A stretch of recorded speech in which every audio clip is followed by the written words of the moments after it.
Rosa's sister-in-law called me. It was about 5 in the afternoon, and she was frantic on the phone. She said that they had been arrested. We weren't sure exactly where the workers were being held. We do know that there's a plane that leaves Minneapolis every Wednesday at 1 o'clock with deportees. Metieron a todos, habían amarrados para la venta. ¿Te amarraron? Sí. ¿Cómo? Pues con las cadenas. ¿Te pusieron las cadenas? A todas. ¿Por atrás o por la espalda? O? Así íbamos. As a Mexican and as the lead organizing of this campaign, I felt, myself destroyed. I feel, emotionally I was completely down.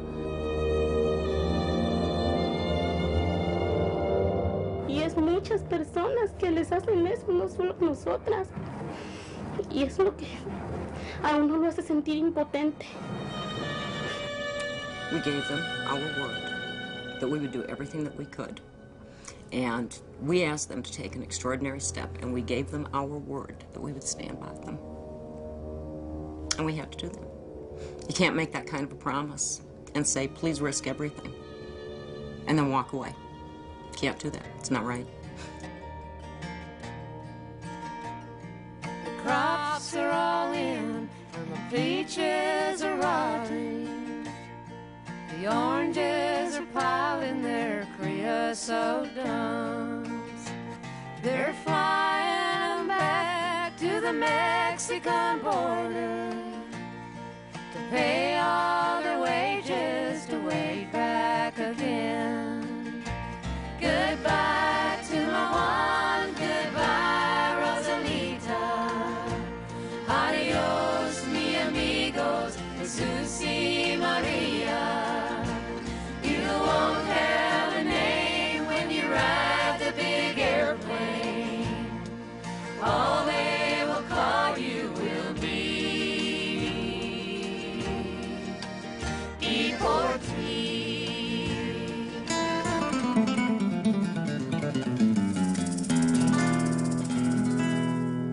When Rosa, Berta, and Estela came at the end of July and asked for help because of the difficulties that they were encountering in organizing the union, we talked a little bit about what they were experiencing. This was a small hotel. They had a lot of Latina workers. And when I started to talk to the workers, I found a lot of different issues. Ajá, porque ellos nos andaban apurando, que nos apuráramos. Y salíamos bien temprano. Y teníamos que terminar, porque si no, luego ahí andaban bien enojados. Sin tomar descanso, nada. Sin comer. Si uno, sin comer nada, o si uno quería tomarse unas sodas, eso se enojaba, no quería ni que tomáramos una soda. Nosotras llegábamos, pues todavía no estaba, según el supervisor, el que nos iba a dar las llaves. Ajá. Y no, y ponchábamos, lo teníamos que esperar hasta que llegaba. I didn't know exactly what to do, but I thought that we had to fight against this employer.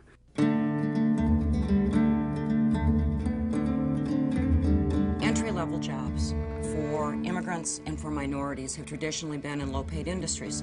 And the hotel industry is an industry that has not only used but exploited immigrant labor.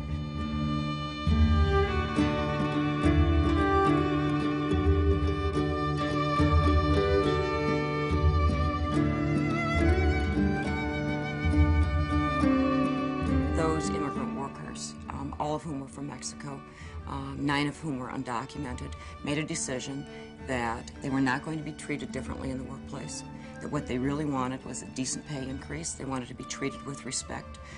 They wanted access to health insurance. And so they united together and formed a union organizing campaign, and they fought for that.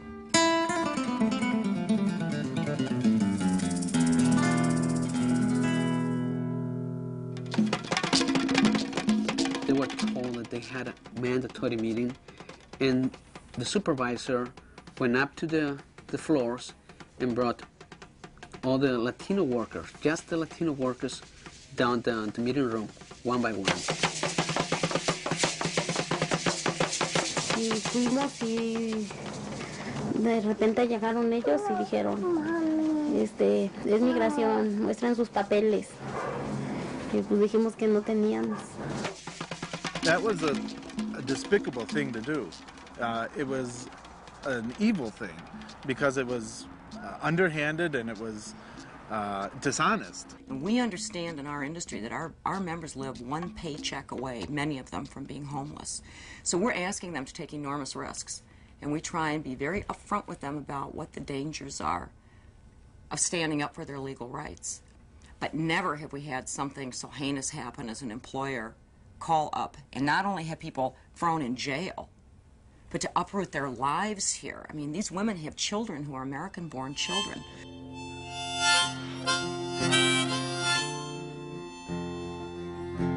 Now my father's on father, he waited that room. They took all the money that he made in his life. 600 miles to the Mexican border. He chased us like rustlers, like outlaws, like thieves. Mighty God, we have one question tonight. Why are we here? Why do we have to put up with this kind of injustice, this kind of discrimination in this day and age? Estella, what I always remember, her only words to the manager on the way out was, gracias, thank you. Why? Because she just was grateful that she had the opportunity to work. She didn't know what else to say. You know, the mentality of the immigrant worker is one of living in the shadows. A lot of times people don't want to make waves. They don't want to draw attention. They don't want to risk what they do have. Y que dijeron que habláramos, pues yo hablé y dije lo mal que me sentía. Porque me sentía muy mal que pues, yo no había durado mucho en ese trabajo, pero las muchachas habían durado más. Y simplemente por ser de otro país, nos hagan eso. Goodbye to my one, goodbye Rosalie. Adios mis amigos, say Susie Marie. You won't have a name when you're at the big airplane. All they will call you will be deported. I called the company's attorney right after the workers were picked up and said, I certainly hope that you had nothing to do with this. I certainly hope that you personally, and on your advice to your client, had nothing to do with this INS raid. And his response to me was, no witnesses, no case.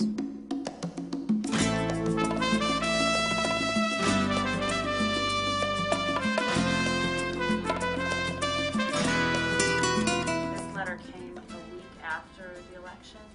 No, it came several weeks after the election. Several weeks. I find that to be a very thin explanation. Employers regularly get SS no-match letters, and although the Social Security Administration makes very clear that an SS no-match letter is not grounds for termination, that it is a matter between the individual worker and the Social Security Administration. We've been meeting with INS officials for 3 years. We've been asking for little changes in policy and better service. We looked at creating a relationship so that raids and things like this wouldn't happen. The employers need these employees. So I think most employers are generally ignoring these things, even though they're aware in some cases that they've got undocumented workers. I believe that he knew that they were undocumented workers. Never for a minute believed that they didn't know that they had undocumented workers there. Those workers had worked for that general manager in another hotel. It wasn't a surprise to them. They called the INS on those workers because they wanted to break the back of that union organizing campaign.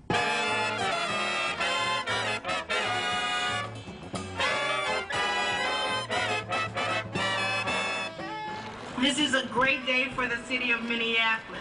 This is going to be an exciting block, a block of entertainment. What's building our industry is the public policy decisions that we've made, We've made public policy decisions that say to redevelop and re-energize our inner cities, we're going to invest money in the entertainment industry. We have a fast-paced economy.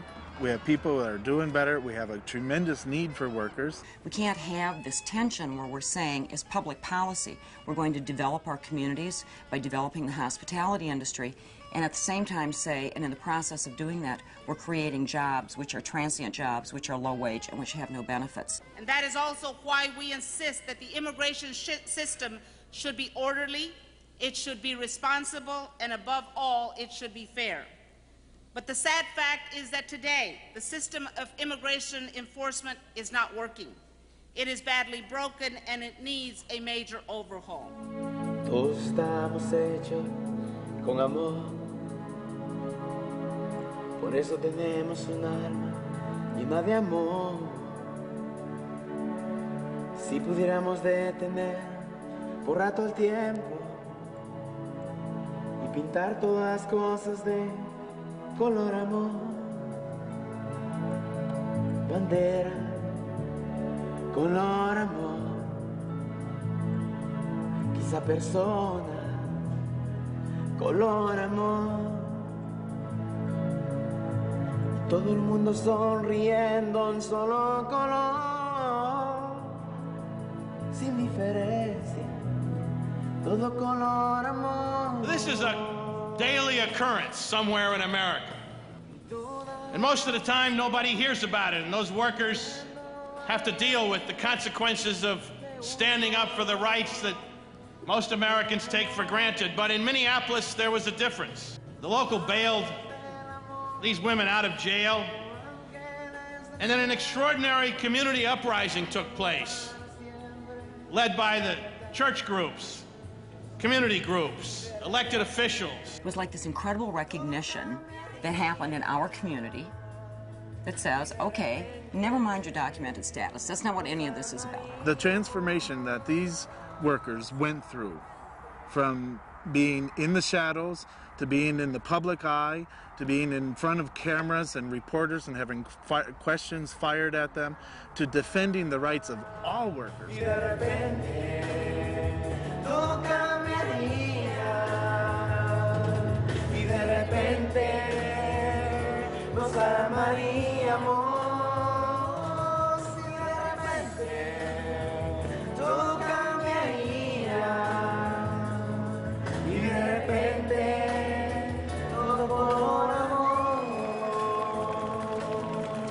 Of our back-of-the-house workers are immigrant workers.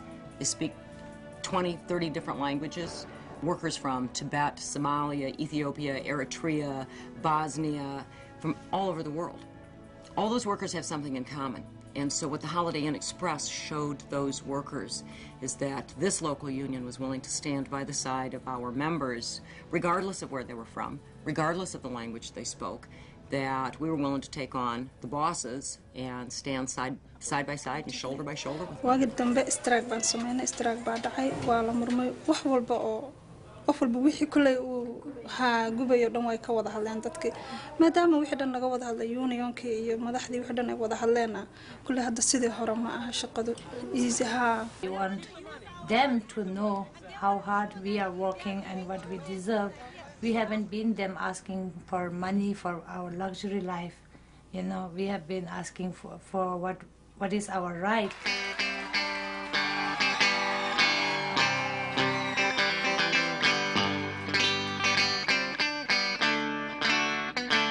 It's great to come to a town, Minneapolis, and hear of a local union that's won recognition and won rights for its workers. The Hotel Employees and Restaurant Employees Union here with the support of the people in the Twin Cities. About 1:30 this morning, the strike in the city of Minneapolis that was affecting our hotels has been resolved. There is power in a factory, power in the land, power in the hand of the worker. The agreement proposes raises between 20 and 26% over a 5-year period. Housekeepers will get a bonus pay for cleaning extra rooms, and waitresses who rely on tips will get a special vacation pay. It all amounts to nothing if together we don't stand. There is power in a union. The day that they were granted their 2-year reprieve, I went over to dinner at their house. They made dinner, and it was the most relaxed that they had ever been. The pressure was off. They knew that they could be here now. ¿Y ahora tus padres están comiendo langostas o qué? En su trabajo los tratan mal, pues, y si no tienen unión, que sí formen la unión, porque eso sí, la unión ayuda mucho. Entonces, hacimos esto, nos sacaron de ahí, pero pues quedaron las demás personas para que ya no nos sigan tratando igual que nosotras. ¿Están orgullosas de lo que hicieron? Sí, yo sí me siento orgullosa. Now I long for the morning that I realize brutality and unjust laws cannot defeat us. The voice of power is in many, many languages, and there aren't any barriers. There are no barriers between us. We all have common goals. There are not barriers about language or race or national origin. None of that exists. You just have to learn how to speak the other language. It's the language of the heart. It really is. Comfort to the widow, a light to the child. There is power in our union.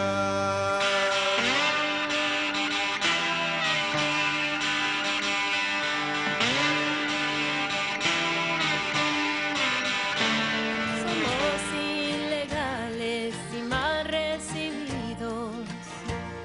Se acabe el contrato y de ahí a caminar. It's 600 miles to the Mexican border. They chase us like outlaws, like hustlers, like thieves. Goodbye to my one, goodbye, Rosalita. Adios, mi amigos, Jesus y Maria. You won't have a name when you ride the big airplane. All they will call you will be deportee. We died in your hills and we died in your deserts. We died in your valleys and we died on your plains. We died neath your trees and we died in your bushes. Both sides of that river, we died just the same. Now the sky plane caught fire over Los Gatos Canyon. Like a fireball of lightning, it shook all our hills. Who are these friends all scattered like dry leaves? Radio says they're just deportees.